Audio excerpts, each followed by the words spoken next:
Sur Top FM, l'histoire bouleversante d'une fille de 13 ans. Ayesha, quand la misère se conjugue avec la négligence médicale et une famille déchirée. Vous l'avez suivi, la gorge serrée sur Top FM. Tout commence par l'émission Affaires de cœur, mardi matin. Pamela Paten accueille à l'antenne la jeune Ayesha, 13 ans. Elle se confie sur des problèmes de prêt d'argent. Une toute autre réalité voit le jour. L'équipe de Top FM n'est pas restée insensible à la situation de cette famille, tout comme plusieurs auditeurs qui se sont portés volontaires afin de les aider. Nos auditeurs ont démontré leurs inquiétudes et leur compassion envers cette jeune fille qui n'est plus scolarisée depuis 1 an. Moi, j'ai 13 ans, moi, arrête l'école parce que mon maman est malade. Moi, mon maman pas trouvé.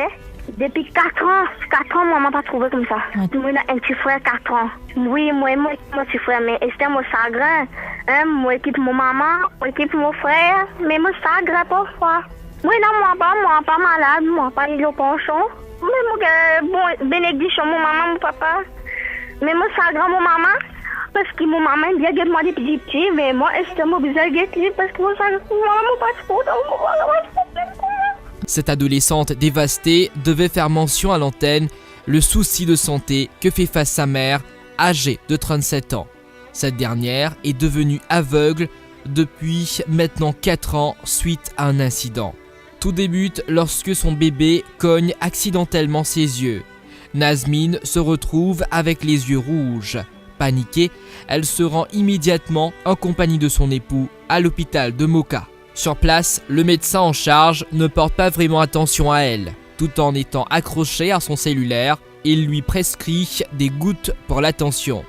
Le soir venu, Nazmine utilise les gouttes prescrites. Toutefois, le lendemain, c'est l'horreur. Elle se réveille avec les yeux en sang et ne voit plus rien. Elle vit depuis 4 ans avec les yeux dilatés. Elle nous livre cette choquante histoire de négligence médicale alléguée. Je m'appelle Madame Nazmine Augustin. J'ai 37 ans. Mon problème, c'est que je suis bien. Jusqu'à mon garçon, un accident qui est arrivé. Sur la tête, une table de Modigé. Modigé, tu viens bien rose. Alors, je ne peux pas laisser médecin en dehors, mon almoka. Le mon almoka là-bas, le docteur guette-moi. Il quitte-moi, il y a le service au portable. Il revient 4 coups comme ça. Moi-même, je ne sais pas qu'il moque, il aura papier là. Il dit, moi, je prends médecine. Le moi, je prends médecine. À soir, je viens dans la case, je mets goutte là. Le grand matin, je me lève, je ne trouve pas non. Non, je ne pas trouvé. Je dis, mon Michel, je gagne beaucoup de lait à la tête. Mon Michel commence à saigner. Mon Michel retourne dans le moka. Là, mon al moka, je prends goutte là, mon allé. Mon Michel amène moi, je dis, ma goutte là pas sortir ici. Bon, je dis, goutte là sortir ici, mon pas faire docteur en dehors. Je n'ai insulté moi, je dis, ma folle. Pour ça, mon médecin, donc, la police. Frustrée, la mère songe même au suicide. Toutefois, elle s'inquiète pour ses 2 enfants de 4 et 13 ans. Elle ne jette pas les armes et se dit être forte grâce à ses enfants. Maman, tous les jours, je pleurais. Tous les jours, jusqu'à ma tête, je pleure beaucoup. Je ne pas trop figurer mes enfants. Parfois, je suis désolée, je me décidé moi-même. Je suis dit, maman, moi, si je réfléchis, si moi-même, je peux aller avec des enfants, là, qui peut faire? Si là, si aujourd'hui, la famille ne prend compte, mais comme je peux plus encore. Une équipe de Top FM a été immédiatement dépêchée à Plaine Verte, touchée par le témoignage poignant d'Ayesha. Nous nous sommes intéressés de comprendre les raisons derrière la non-scolarisation de cette jeune fille et sur place, nous faisons une incroyable découverte. Grande fut notre surprise de constater que la petite Ayesha et sa famille vit en calvaire inimaginable au quotidien. On retrouve une petite maison en tôle avec des trous dans la toiture et la salle de bain et les toilettes se situent à l'extérieur. L'environnement autour laisse à désirer. De plus, souvent cette famille dort les ventres vides à cause de manque de finances. Selon Nazmine, ils consomment souvent du pain et du beurre ou des fois du pain avec du sucre et au pire des cas, du pain fricassé avec des oignons, ce qui constitue un petit luxe pour eux. Son époux, âgé de 61 ans, étant pensionnaire, obtient que 5000 roupies. Il essaye bec et ongle de survivre avec les petits boulots qui ne rapportent pas toujours. 4 ans, beaucoup de ça, dans la case. Un pension, pas gagné. Un aide, pas gagné, non. On fait application Non, mon fini fait tout mon démarche, je ne rase pas carte rendez-vous, je ne déchiré, je dis maman tout dans la maison, bon Dieu pas pour faire non. Qui je dis là que me dit qui pas pour faire non. Mon père malade qui mes enfants qui aujourd'hui qui faisait équipe moi. Moi n'a des, moi un petit fille 13 ans, moi un garçon 4 ans qui me fini arrête l'école à cause moi. Moi fille ben moi de maman manger, ben moi la tête faire mon piquer à diabète quand ma tête tantôt, il fait tout pour moi. Figure mes enfants m'ont pas trouvé jusqu'à aujourd'hui. Une fête, je ne pas connais. Une promenade, je ne pas connais. Je reste là même dans la case. Une personne, une famille, pas de ma pas non. Si je me suis mon Michel fait, ici, il a 61 ans, il est en pension. Il n'a pas travaillé bien l'argent. Il participe à mes enfants à l'école.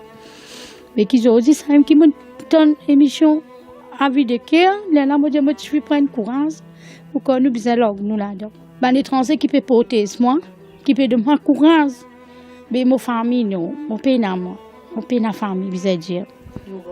Mon garçon, 4 ans. Parfois, quand il y a, je me donne du pain du beurre. Parfois, quand il y a, je me donne un petit guide du cycle.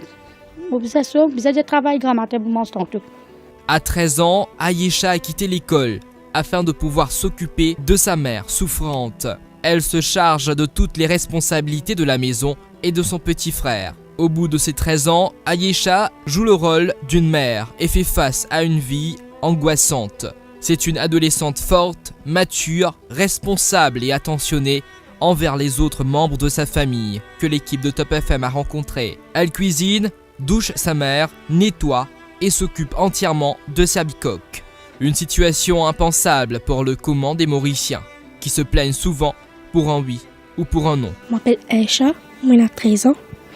Mais maman, en fait, avant mon arrêt l'école, depuis 12 ans mon arrêt l'école, mon père mon maman, mon fait forme de mon arrêté. Mais 4 ans maman comme ça, mais moi pas si content maman comme ça. Et ça veut dire mon maman aime bien guette moi, et c'est mon arrêt me lève moi guette lui.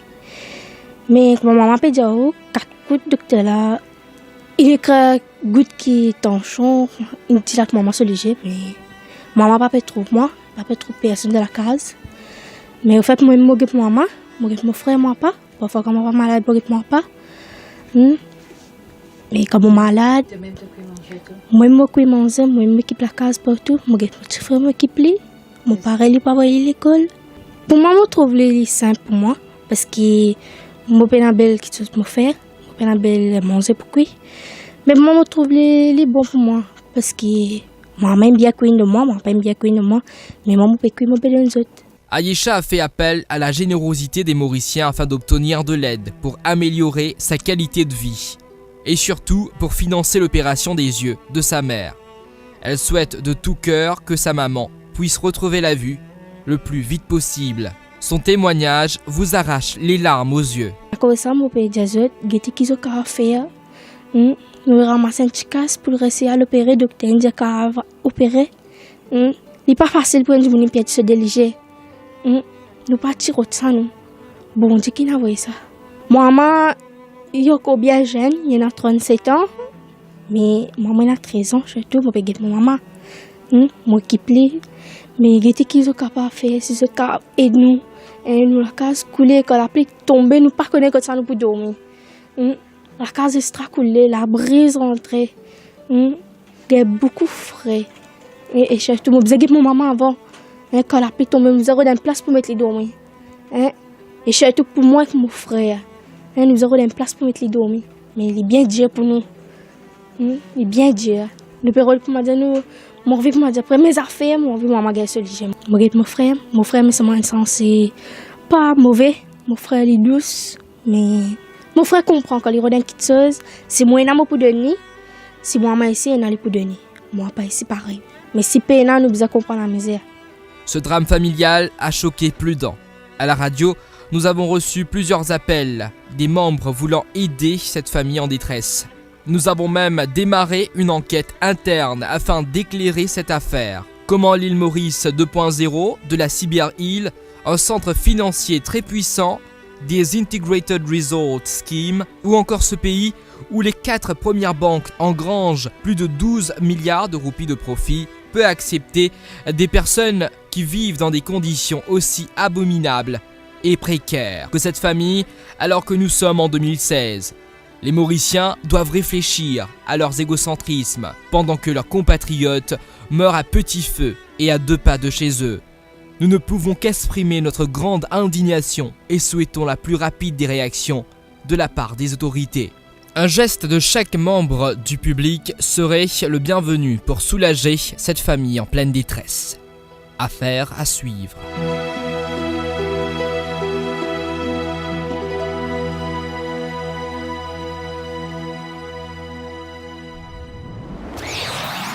Top TV, news as it happens.